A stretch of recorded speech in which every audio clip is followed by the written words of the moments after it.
Monsieur le Président, le problème de notre économie, c'est que le salaire moyen au Québec est beaucoup plus bas que celui de nos voisins. Et le principal défi qu'on a, c'est d'attirer plus d'emplois à 30, 40 $ de l'heure, des emplois, entre autres, qu'on retrouve dans le secteur manufacturier. Une des divisions les plus prometteuses de Bombardier, c'est la division transport, celle qui fabrique des voitures de métro, de train, et la compagnie, d'ailleurs, allemande, Siemens, rêve depuis longtemps d'acheter cette division transport de Bombardier.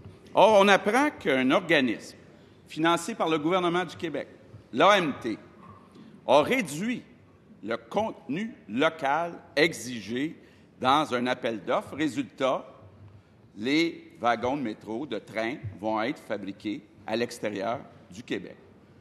Quand on regarde aux États-Unis, on a le Buy America Act, où dans les contrats, les appels d'offres pour du transport en commun, on exige un contenu local de 60 %. Nous, à l'AMT, on passe de 25 à 15 %. Est-ce que le premier ministre cautionne ces façons de faire de l'AMT? Monsieur le Premier ministre. J'espère, Monsieur le Président, que mon collègue était heureux de l'annonce de la création de 150 emplois, justement, à l'usine de la Pocatière. Je pense que le monde du Bas-Saint-Laurent, eux autres, ils étaient pas mal contents de ça. C'est lié au wagon du métro. Maintenant, Monsieur le Président, il est exact qu'en vertu des accords commerciaux, on peut demander jusqu'à 25 % de contenu local pour les véhicules roulants, le matériel roulant. L'AMT a décidé de diminuer ce pourcentage pour bénéficier d'une concurrence plus grande.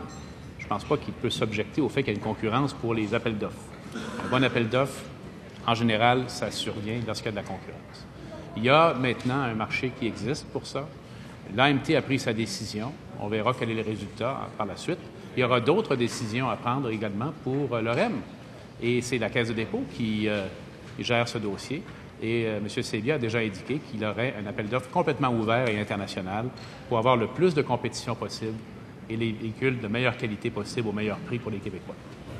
Première complémentaire, M. le chef du deuxième groupe d'opposition. Monsieur le Président, le premier ministre devrait comprendre que lorsqu'on donne un contrat avec une exigence de 25 % de contenu local, puis que c'est des emplois payants, il rentre plus de revenus au gouvernement du Québec. Donc, s'il rentre plus de revenus, même s'il y a une différence de prix, on peut être gagnant.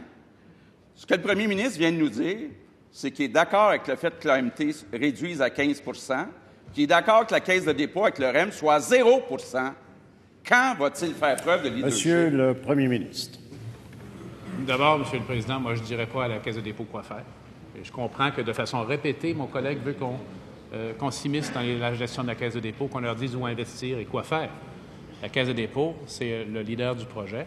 Ils décideront elles-mêmes, avec la grande compétence qu'on leur connaît, comment structurer l'appel d'offres. Et je pense qu'en général, je vais répéter ça, en général, on a intérêt à ce qu'il y ait le plus de compétition possible dans ces appels d'offres-là. Maintenant, au lieu d'être défensives, nos entreprises, au contraire, devraient dire « voilà l'occasion, encore une fois, de démontrer que je suis meilleur même que mes compétiteurs étrangers. Moi, j'aime mieux des Québécois à la conquête que des Québécois sur la défensive. » Et c'est ce qu'on va vouloir encourager, M. le Président. Deuxième complémentaire, M. le chef du deuxième groupe d'opposition. Monsieur le Président, les Américains exigent 60 % de contenu local. L'Ontario exige 25 %. Même l'adversaire du premier ministre, Raymond Bachand, dans un appel d'offres semblable, avait exigé 60 %. Pourquoi le premier ministre refuse d'exiger 25 %?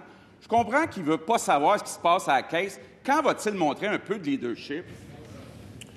Monsieur le Premier ministre. C'est là le problème, Monsieur le Président. Le jour où le gouvernement du Québec clairement se place en situation de s'immiscer dans la gestion de la Caisse, dans les choix de la Caisse de dépôt, immédiatement, la Caisse de dépôt est décotée. Immédiatement, sa réputation d'investisseur est diminuée. Il dit « c'est pas vrai », il sait très bien que c'est vrai, qu'il demande donc à son ancien collègue, M. Dubé, qu'il demande donc...